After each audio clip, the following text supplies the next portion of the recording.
and they are reading the government documents. They are reading the legislation. They are reading Ban Ki-moon, the Secretary General of the UN 2 Sundays ago, who wrote the editorial titled, "We Can Do It," calling for world government and admitting the carbon tax is meant to fund the world government.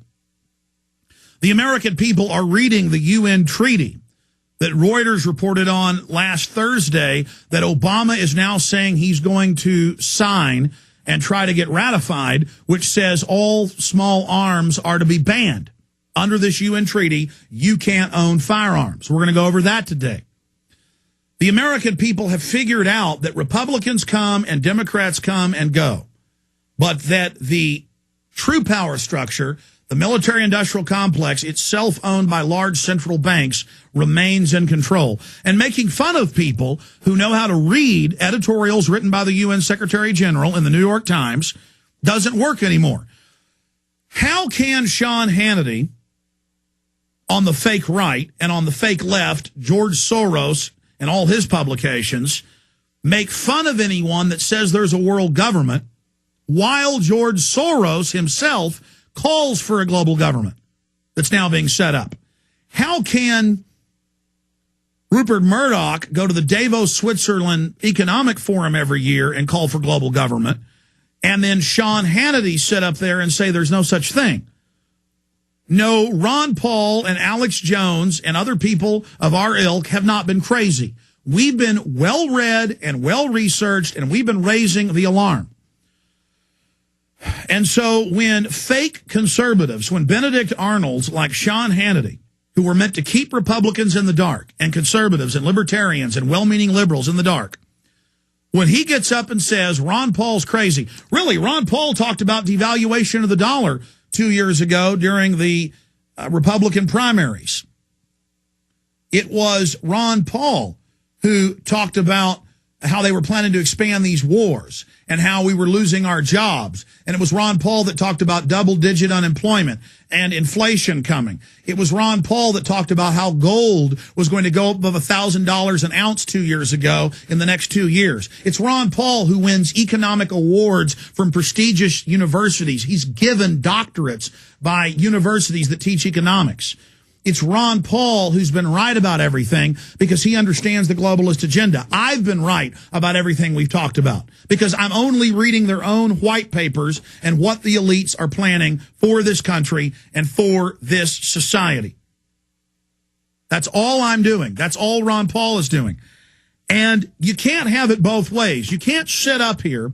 It's like I said last week. The national media can't sit here and say there's no mercury in the vaccines and say we're liars when every vaccine insert says it has mercury in it. All the major vaccines, including H1N1 and regular seasonal, but not just flu vaccines. You can't sit up here and say it can't cause Guillain-Barré and it can't cause other neurological disorders and autoimmune disorders and death when it's all over the news that people are dying and being killed and being maimed all over the world and the U.S. from the vaccines. And when the establishment media tries to lie and say that anyone that questions the establishment is a kook or a nut or a lunatic, it doesn't work anymore. It only discredits you, the person that's lying. There is a global government openly being announced by the United Nations. Our central government under Bush and now Obama has been greasing the skids to bring us into this, into a new system where our Bill of Rights, our Constitution is not honored, where our liberty and our freedom is trashed, where unelected offshore corporations control the new private global government. And the establishment is setting this up right now, hoping by still engaging in denial with one hand out of one side of their mouth and out of the other side of their mouth, admitting it's real, but saying, oh, it's good. That isn't going to fly. They could do that 10 years ago because we weren't this far along in the program, in the process of globalization, and because most people weren't getting their news on the internet. You can't have the New York Times calling for global government with an article written by the Secretary General of the UN saying the carbon tax will fund the world government, and then have Sean Hannity get up on TV and say none of it exists. You cannot do that. And liars like Sean Hannity need to be held responsible. All these big fake conservative talk show hosts that are still telling you there's no world government and there's no IMF and no World Bank system taking over. Anyone that sits there and defends Wall Street that engineered the housing collapse, even McClatchy newspapers are reporting on that off of secret documents. Anyone that tries to aid these criminal banks in their takeover is an enemy of the Republic. Obama's an enemy of the Republic, and Sean Hannity's an enemy of the Republic. They're all working together. Coast to coast, direct from Austin. You're listening to the Alex Jones Broadcasting Network.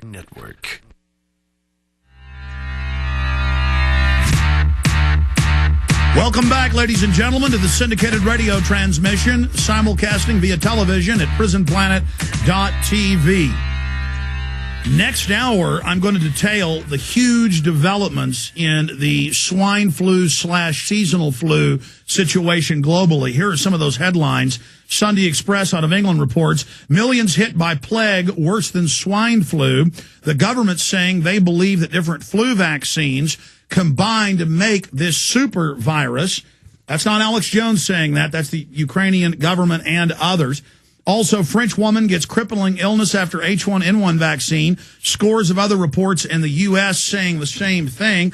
Here's Time magazine. China investigates deaths after swine flu shot. And here's another report. Croatian priest says vaccine for destruction of humanity worldwide, a bioweapon. One of the chief priests in Croatia, a famous priest. Controversy in Croatia after famous Croatian priest appealed to Croatians not to get vaccinated against swine flu. So we'll be going over that coming up.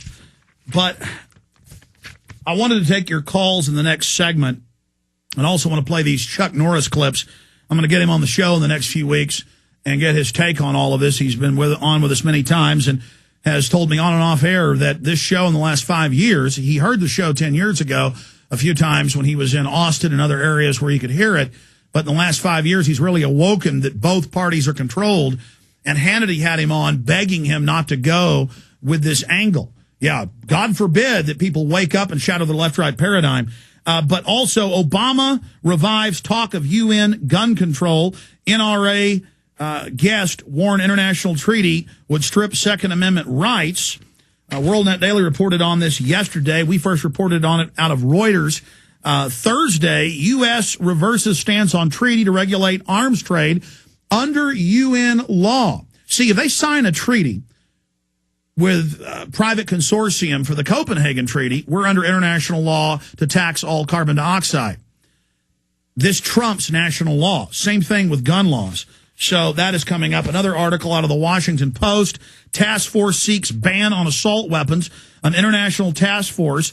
The Mexican government is asking the U.S. government to ban assault rifles. The Mexican government. This is out of the Washington Post.